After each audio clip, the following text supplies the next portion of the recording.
ஒரு மிக்ஸி ஜாரில் இந்த கப்பால் 1 கப்பு சர்க்கரை சேர்த்துக்கலாங்க. கூடவே 2 ஏலக்காய் சேர்த்து இதை பவுடர் பண்ணிக்கலாம். இப்போ ஒரு அகலமான பாத்திரத்தில் ஜன்னி வச்சுட்டு அதில் 1 கப்பு கோதுமை மாவு வந்து சேர்த்துக்கலாங்க. சேர்த்துட்டு நம்ம சர்க்கரை அரைச்சோம்ல அந்த பவுடரையும் இதில் சேர்த்துக்கலாம். சேர்த்துட்டு 1/2 டேபிள் ஸ்பூனு பேக்கிங் பவுடர் சேர்த்துக்கலாங்க. 1/4 டேபிள் ஸ்பூனு பேக்கிங் சோடா சேர்த்துக்கலாம். சேர்த்துட்டு இப்போ இது கூடவே கொஞ்சமாக டேபிள் சால்ட்டும் சேர்த்துக்கலாங்க.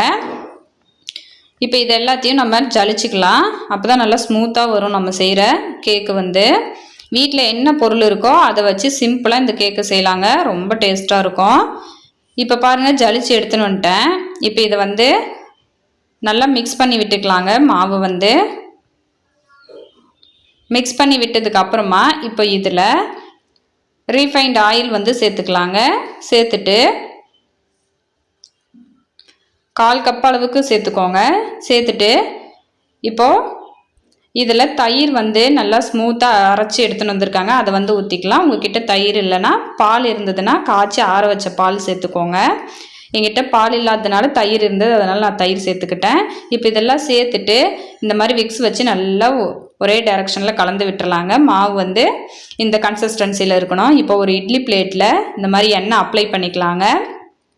எண்ணெய் அப்ளை பண்ணிட்டு இப்போ நம்ம ரெடி பண்ணி வச்சுருக்கிற பேட்டர் வந்து ரெடியாக இருக்குது. இப்போ நம்ம அதை வந்து இதில் ஊற்றிக்கலாம். ஊற்றிட்டு இப்போ இது மேலே நம்ம வீட்டில் என்ன நட்ஸ் இருக்கோ அந்த நட்ஸை வந்து நம்ம மேலே வந்து வச்சுக்கலாங்க. வச்சுட்டு இப்போ இந்த பக்கம் ஸ்டவ்வில் கடாயை நல்லா சூடுபடுத்தி வச்சுருக்காங்க. இப்போ ஒரு ஸ்டாண்டு வச்சுட்டு அது மேலே இந்த இட்லி பிளேட்டை வச்சு ஒரு மூடி போட்டு மூடி வச்சிடலாம். 20 நிமிஷத்தில் கேக் வந்து நல்லா சூப்பராக வெந்து வந்துருச்சு பாருங்கள். இப்போ ஸ்டவ் ஆஃப் பண்ணிவிட்டு இதை வெளியில் எடுத்துடலாம். எடுத்துட்டு இதை நல்லா ஆறுனதுக்கு அப்புறமா இந்த ஓரங்கள்லாம் சுரண்டி விட்டுட்டு நம்ம இதை எடுத்துடலாங்க. ரொம்ப ஈஸியாக எடுக்க வந்துடும். ரொம்ப ஸ்பாஞ்சியாக அருமையாக கேக் வந்து ரெடி ஆகிடுச்சு பாருங்கள். ரொம்ப ஈஸியானது. ஸ்கூல் விட்டு வர குழந்தைங்களுக்கு இந்த மாதிரி செஞ்சு கொடுங்க. மறக்காமல் நம்ம சேனலை சப்ஸ்கிரைப் பண்ணி லைக் பண்ணிக்கோ.